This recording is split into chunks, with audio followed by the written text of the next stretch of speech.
Okay, so next chapter of our Generations film series. We're going to be comparing the EliteDesk 800 G3 Mini with the G4.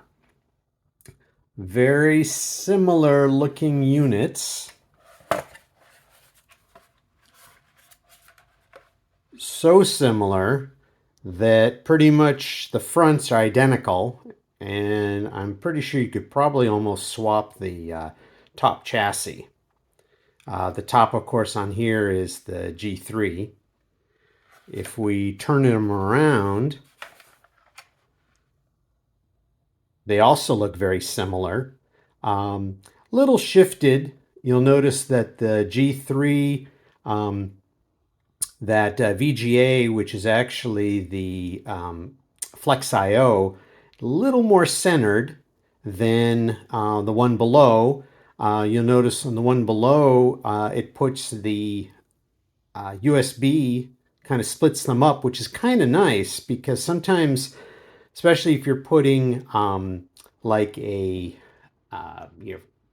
sticking in your Ventoy disc, or and you've also got your mouse and keyboard, it gets a little tight.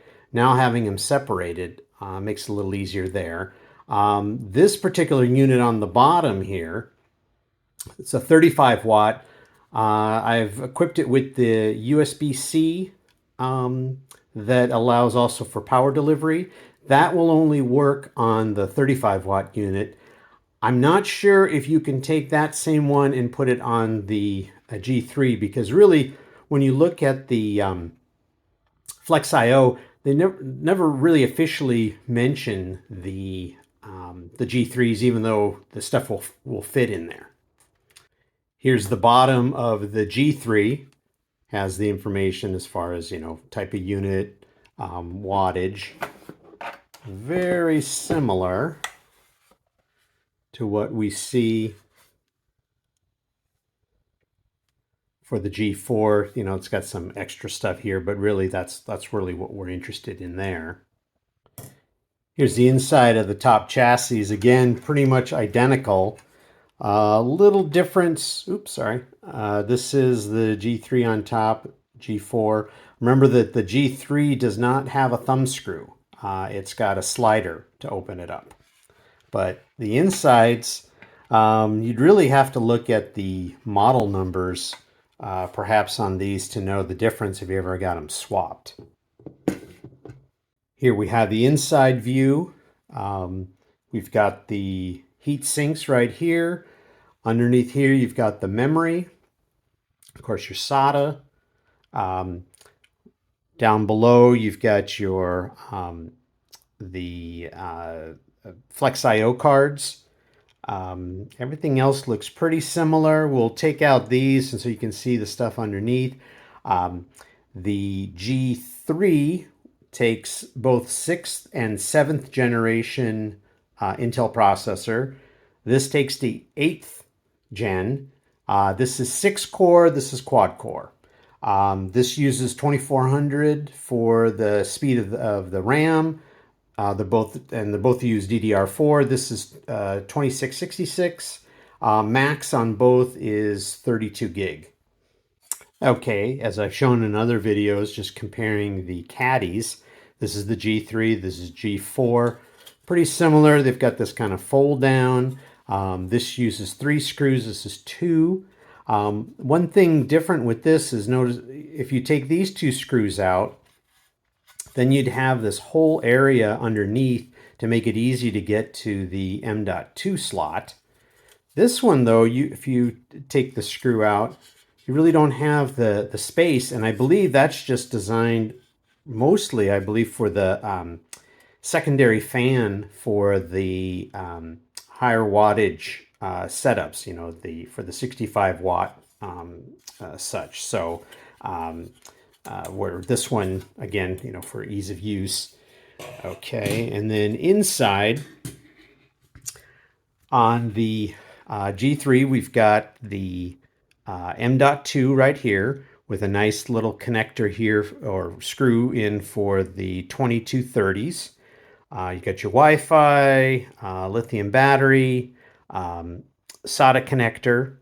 Over here, this particular unit, I've already put in a 2280 in the M.2, but there's another M.2 right here, and that also has a place. This I'm not as wild about because you need some really funky screws for this one. I could put another 2230 here. It also uses kind of a funky screw, but it does work. And you've got the your Wi-Fi. I don't have mine hooked up, but you will notice this Wi-Fi is going this direction. This one's going the other. This makes it a little easier if you want to do the whole Wi-Fi hard drive trick because you've got plenty of space. That particular adapter takes up more than the normal 2230 space in there. This, you're going to need that right angle connector, and then it's not necessarily holding too well. You're going to have to either try to drill an extra hole, do some stuff with tape, etc.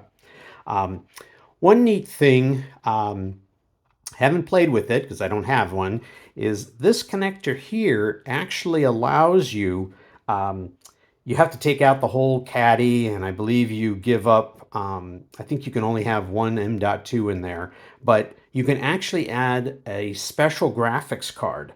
It connects here, goes through, and then takes the place of your, of the normal Flex IO, and I think I still see it advertised on Amazon for like $60. So that's, if that's something that you want.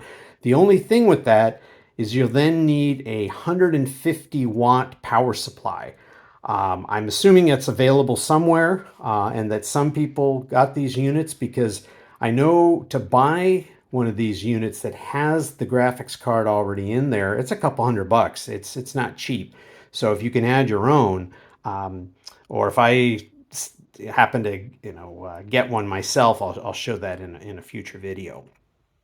So you do have the two M.2, which will allow you to do, I wouldn't go so far. I know may have used the term hardware RAID and others. It is in the BIOS and it does allow for mirroring, but other things, like CloneZilla and so forth, don't see it as a single drive. They still see it as separate. But Windows, when you go to do Windows installation, it will see it as a single. So I have that set up, the mirroring on my G5 setup there. Trying to think of any other real, big differences. Of course, again, the quad core. Now, which one of these would I, if someone asked me, which one should I buy? That's a tough one. I think a lot of it comes down to what you're going to do with it. So let's say you're going to do a lot of virtualization stuff, Proxmox, etc. This, you're going to get your 6-core, so that's going to give you some stuff. You could add and have 32 gig of memory. You'd be able to run pretty much at least two really pretty powerful Windows VMs if you wanted. Loads of Linux ones. This one's going to be 4-core. You could do 32 gig of memory on this. You do have actual two M.2s here, where this, you've got the M.2 and then you could do the other stuff with this M.2. I really, so again, it depends on what you're doing. The G3, I think you're going to be able to put together a unit a little more economical. You could get just like a 6500T. That's what I did on this unit. That's going to run you maybe $25. If you're trying to put together this, which again I had to do, and you were putting, let's say, an 8500T, that's going to run you closer to 50. Memory might be a little cheaper too because it's a little older, a little slower.